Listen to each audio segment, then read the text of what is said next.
اللقاء بالشوط الأول. مرور جميل علي أحمد وهي تسديدة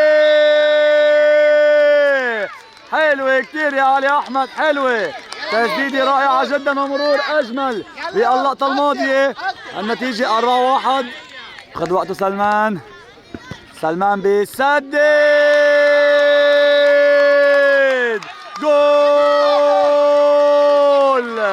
سلمان يا سلمان يا ملك يا فنان، ركلة حرة عالمية لسلمان على داخل الشبك، والهدف الثالث لمصلحة ASA.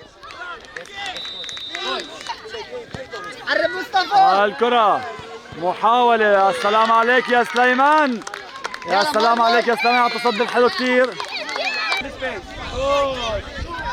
محاولة وهي تسديدة، برافو يا سليمان، بطل يا سليمان جلول.